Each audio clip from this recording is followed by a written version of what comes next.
What's up, everybody? Welcome back to the Prep Rally Podcast, your go-to huddle for high school sports action in Northwest Arkansas and the River Valley. I'm your host, Sydney Ruth Mulvannon. I'm Graham Thomas. We've got highlights. We've got hype. Of course, we've got the Gimme 5 and Top 5, where we count down the top athletes of the week from Northwest Arkansas and the River Valley. Whether you're listening on the way to practice or sitting in the stands, we've got something for every high school sports fan. Let's kick it off with this week's biggest wins and wildest finishes as we reel it back.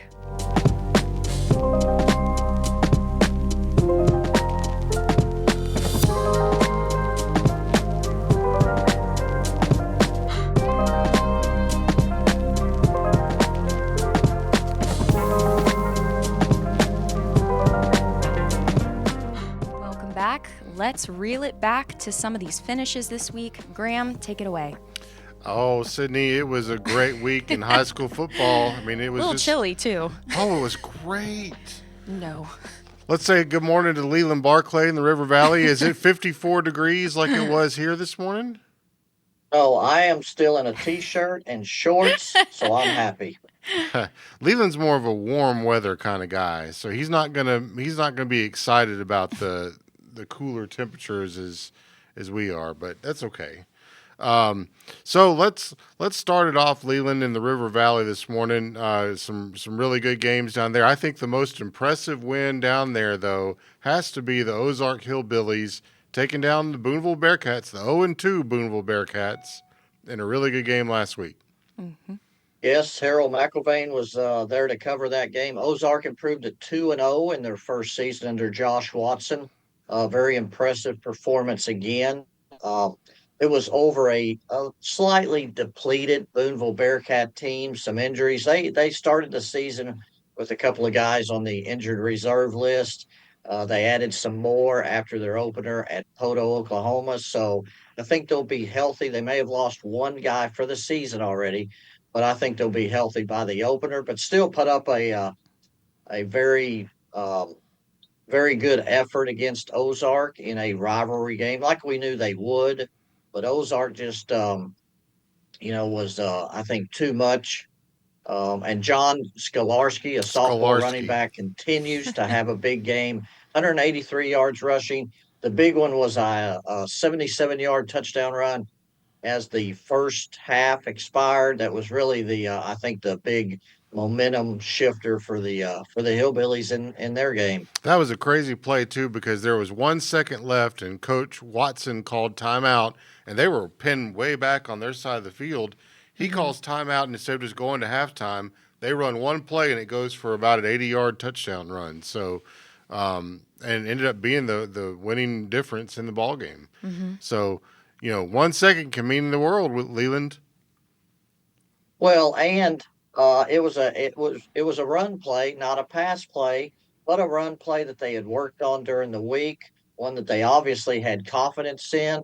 They got it to the sophomore speedster, John Skolarski. And he's already made an impact on the basketball team too last year. So that was very, very very well designed play, and it worked out. How about Greenwood and Northside? So this one was a little bit of a fight in the first half. Greenwood did pull away in the second half, but I think if you're Northside, you got a lot of positives to pull away from that first half. And then with Greenwood, a lot of positives to pull away from the second half. Yeah, it was kind of for the second week in a row, Greenwood, pulled away in the second half after a slight lead at halftime.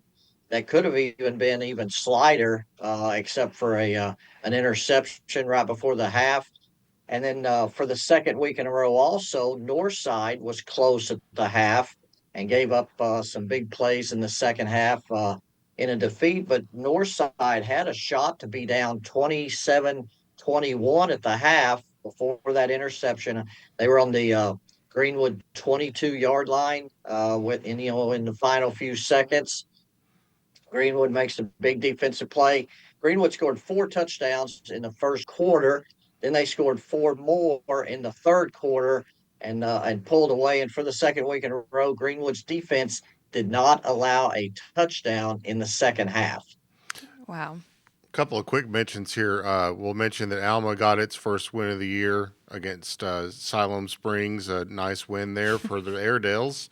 And then the Mountainburg Dragons took home the treasure chest again.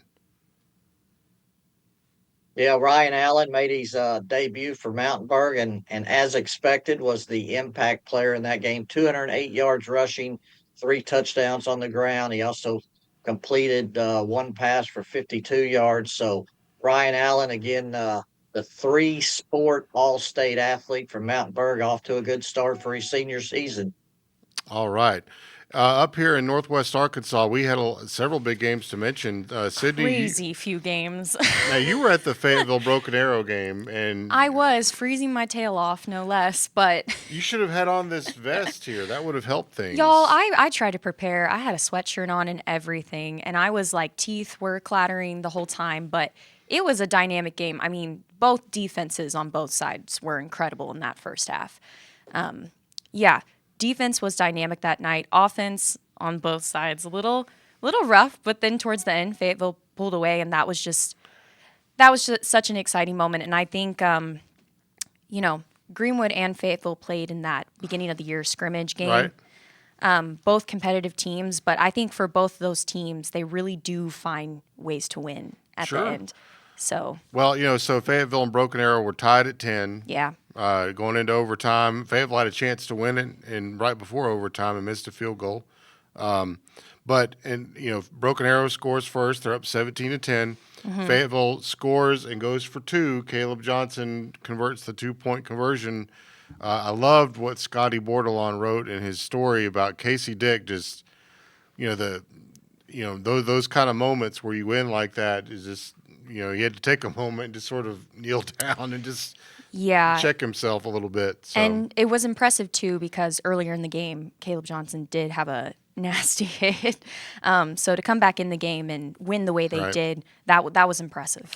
Speaking of impressive, I'm going to give a little shout out here to the Springdale Bulldogs. They won the shootout against Van Buren, 52-41. Springdale rushed for 525 yards. Our guy Walter Woody was up here for that one. Really good win for Brett Hobbs and the Bulldogs over the Pointers. I was at Shiloh Christian to see the Saints play Little Rock Christian. And, after a early interception, Cole Creighton and the Saints went to work. They had 599 yards of offense. Leland, I looked and looked and looked. I tried to find him an extra yard.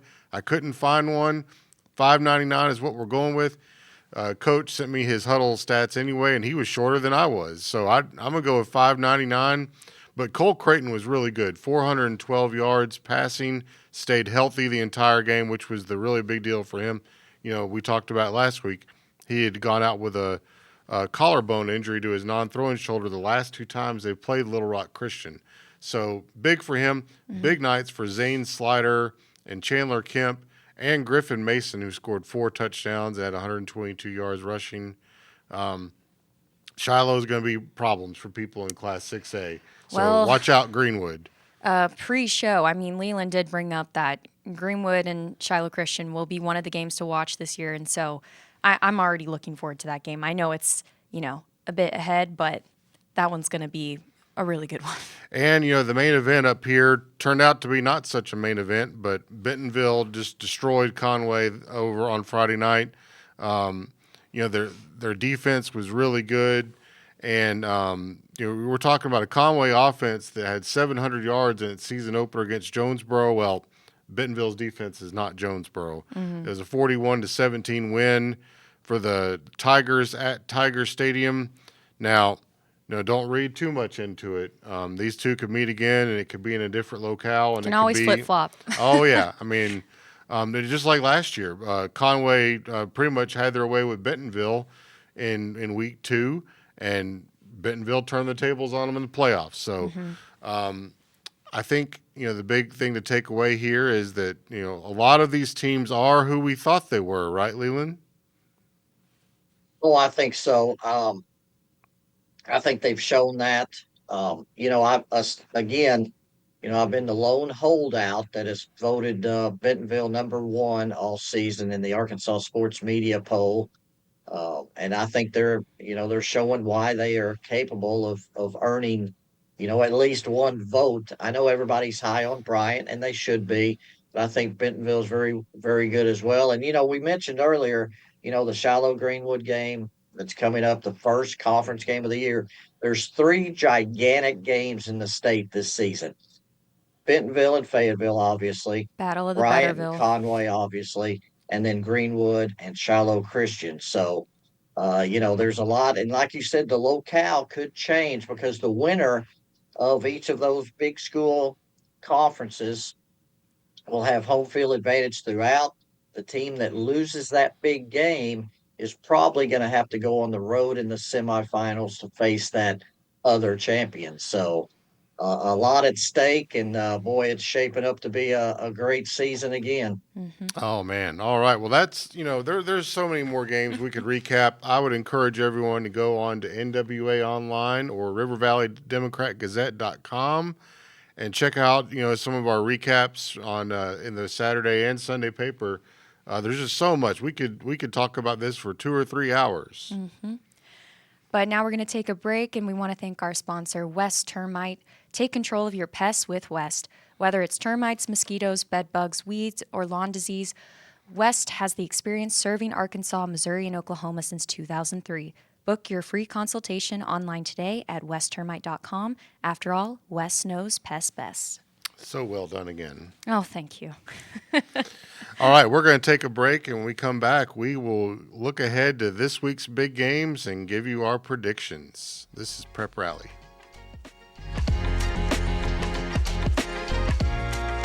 Welcome back to Prep Rally. We're going to go ahead and look at the upcoming matches and make some predictions. All right. Well, some of the games this week are very, very interesting. We'll start up here in Northwest Arkansas, where Greenwood's going to come up and play Springdale Har-Ber, which got its first win under Coach Aaron Dannenhauer at Yes. Farmington.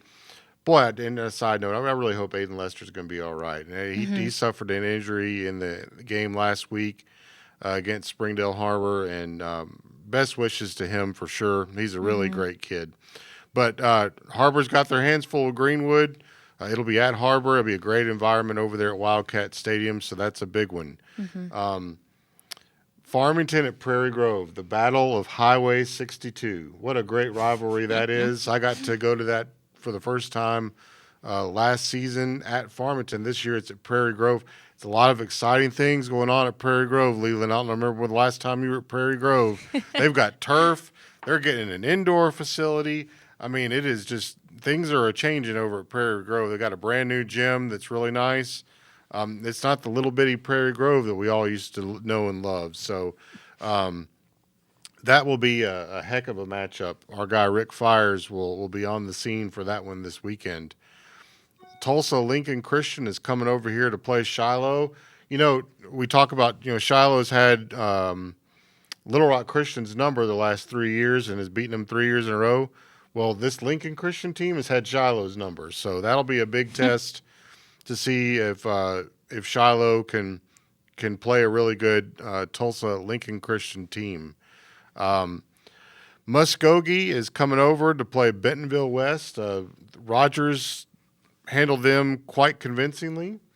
Muskogee, though, is a very tradition-rich team. They beat Rogers and Bentonville West last year. So, I mean, you think it's going to be a better game than maybe what Muskogee showed against Rogers last week. And then in the River Valley, Leland, I think kind of the biggest game, maybe the most exciting, and I kind of envy you on this one, but Ozark visiting Charleston. We don't know a lot about Charleston yet, but I think we know that Ozark is, I'm not going to say they're back, but they're getting there. Yeah, I think that's safe to say. Charleston defeated Pottsville 42-7. Carter Little was his usual self, 303 yards and 3 touchdown passes. 21 of 32, 42-7 win. So, the starters basically played a half. So we really don't know much about them. We do have a good body of work for Ozark. And so far, we like what we've seen. 2-0. I think there's a very good chance they go to 3-0 this week.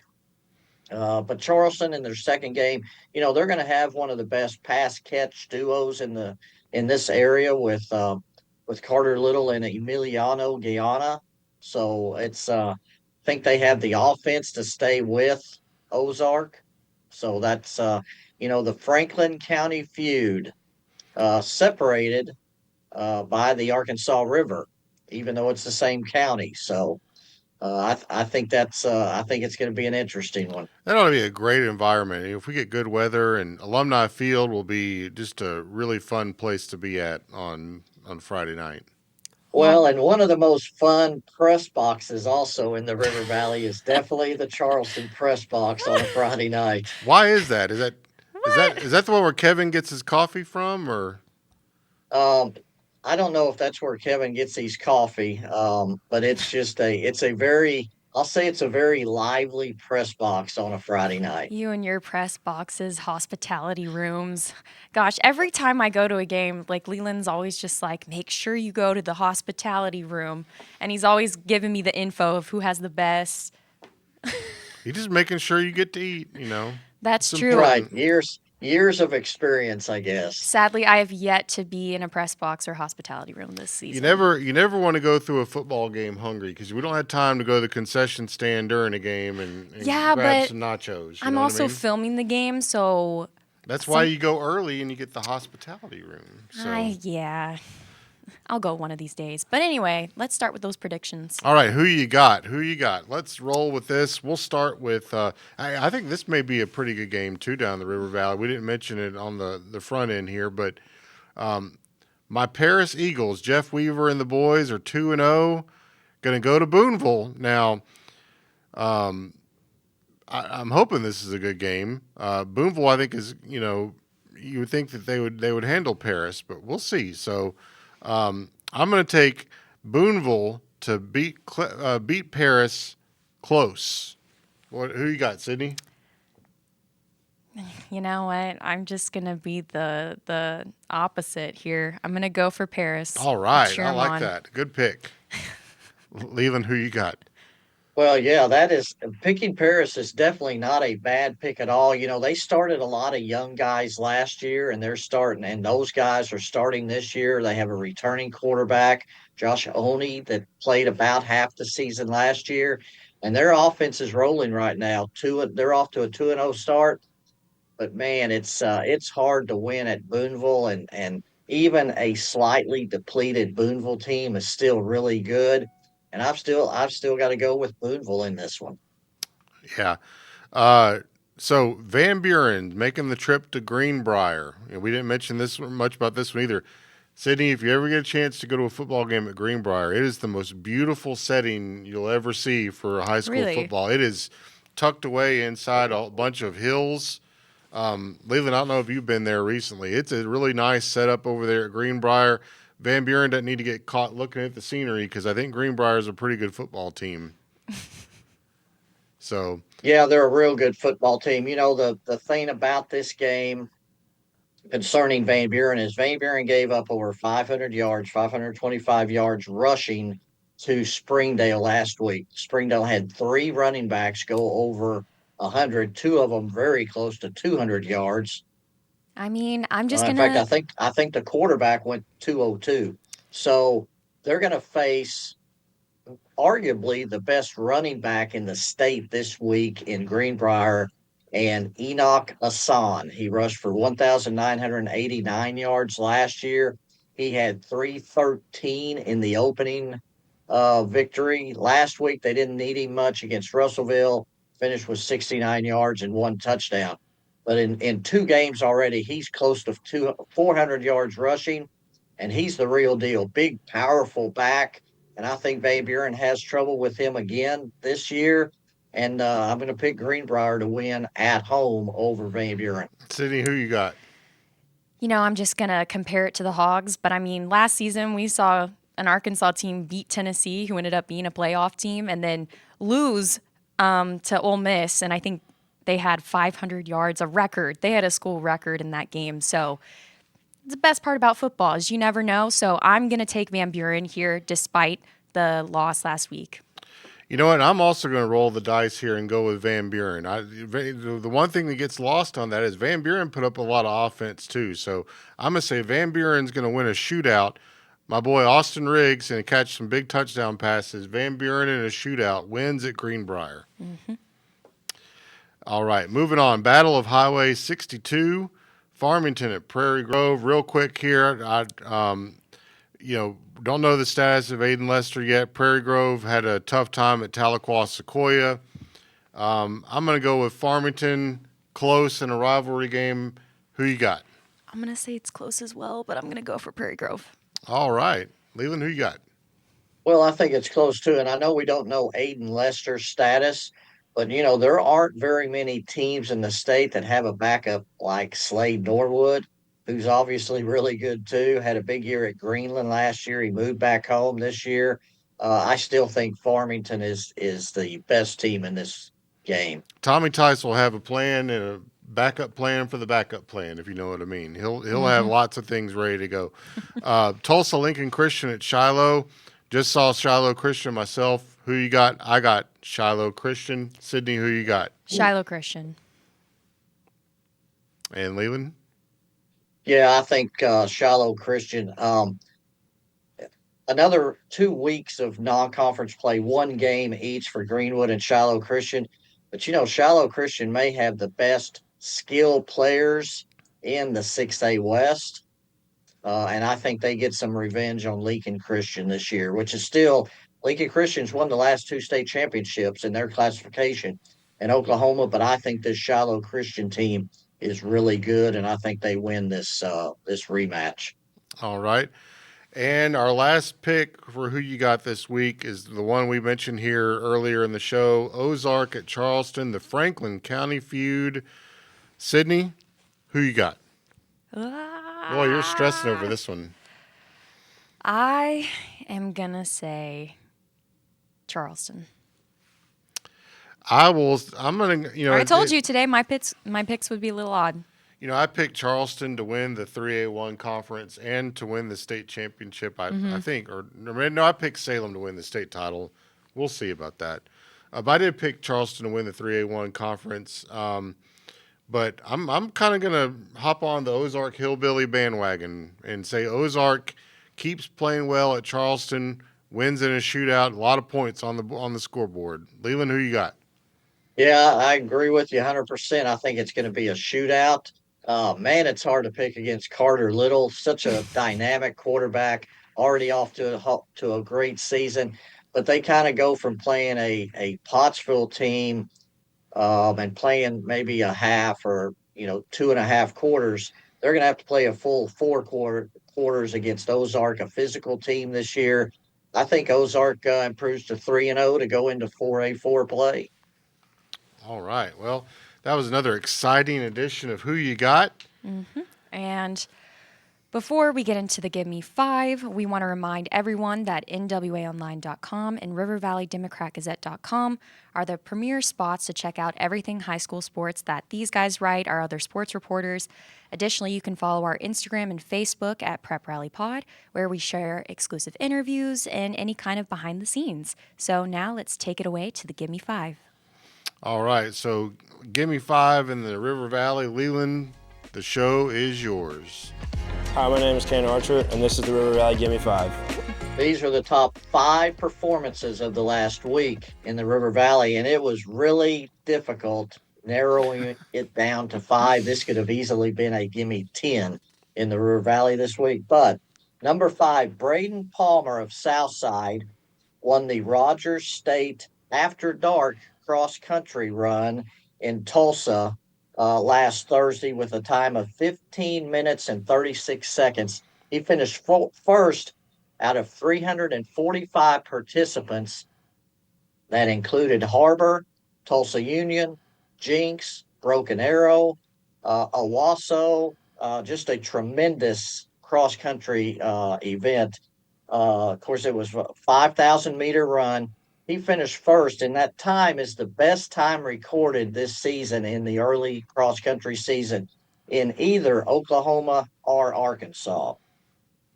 Number 4, Aaron Siemens, a junior quarterback for Panama, last Thursday. He was 6 of 8 passing with a touchdown. He rushed 15 times for 231 yards and 4 touchdowns, and he returned an interception, 79 yards for a touchdown. He also had a fumble recovery, and he also does the kicking. And I think he does the punting, except they didn't have to punt. But a tremendous performance in that 44-30 win over Spiro. First time in school history for Panama to beat Spiro in back-to-back seasons. Number 3, Andrew Burton, the senior fullback for Mansfield, 13 carries for 281 yards. Do that math.